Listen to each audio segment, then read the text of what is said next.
ചേട്ടാ ചേട്ടാ അവിടെ റൂമുണ്ട് മീഡിയസ്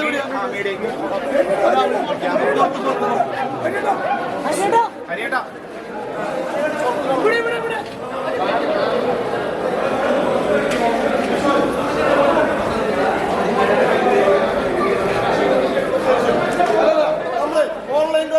കണ്ടു. ഇനി അവരൊന്ന് കാണട്ടെ പ്ലീസ്. എല്ലാവർക്കും അവസരം കൊടുക്കും. നമ്മളെല്ലാവരും സഹകരിക്കും.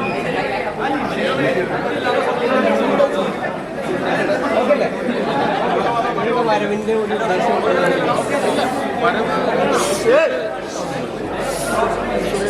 ഇന്ന് ബൂത്ത് പ്രസിഡന്റുമാരെ അവിടുത്തെ ആക്ടിവിസ്റ്റിനെ എല്ലാം കാണാൻ വേണ്ടിയാണ്. അപ്പോൾ ആ കൂട്ടത്തിൽ സ്ഫടികം ജോർജേട്ടൻ ഒരാവശ്യം ഉന്നയിച്ചത്. അപ്പോൾ അതിൻ്റെ നിജസ്ഥിതി എന്താണെന്ന് സ്റ്റേഷൻ മാസ്റ്റർ നിന്ന് പിന്നെ പ്ലാറ്റ്ഫോമിൻ്റെ വികസനത്തെ സംബന്ധിച്ച് എന്താണ് സാധ്യത, എന്താണ് അപര്യാപ്തത, ഇത് മനസ്സിലാക്കാൻ വേണ്ടി വന്നതാണ്. അത്രയേ ഉള്ളൂ. വേറെ ഒരു ഉദ്ദേശമില്ല. നമ്മുടെ പ്രവർത്തനങ്ങളൊക്കെ ബൂത്ത് തലത്തിൽ ആരംഭിച്ചു. ബൂത്ത് തലത്തിൽ തന്നെ ആരംഭിച്ചതാണ്.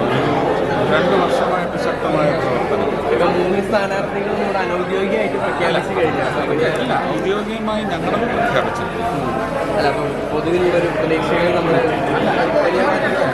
2 തവണ പ്രധാനമന്ത്രി ഉൾപ്പെടെ എത്തി പ്രചരണം നടത്തി. ഒരു പ്രതീക്ഷയുണ്ട്.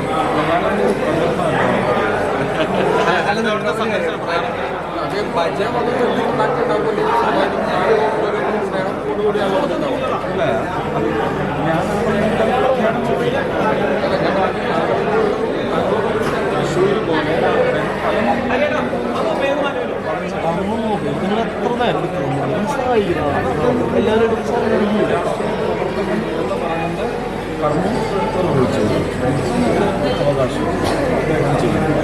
തൃശ്ശൂരിൽ BJPക്ക് എത്രത്തോളം സാധ്യതയുണ്ട്? അതായത് ഈ തൃശ്ശൂരിലല്ല ഇന്ത്യക്ക് എത്രത്തോളം സാധ്യതയുണ്ട്? എത്ര മണ്ഡലങ്ങൾ കഴിഞ്ഞു?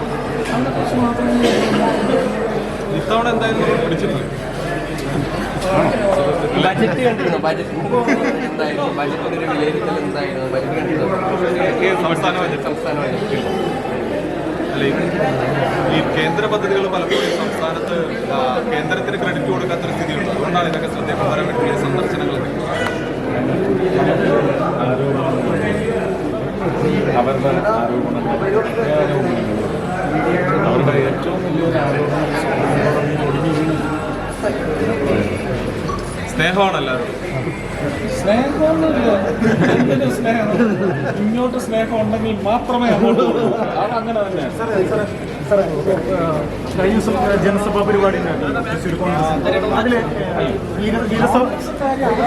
വീരസവർക്കറും നിലം തൃശ്ശൂർ എടുക്കാൻ പറ്റില്ല.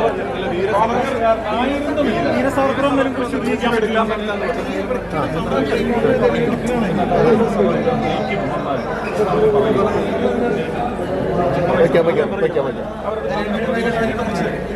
ജനങ്ങളാണ്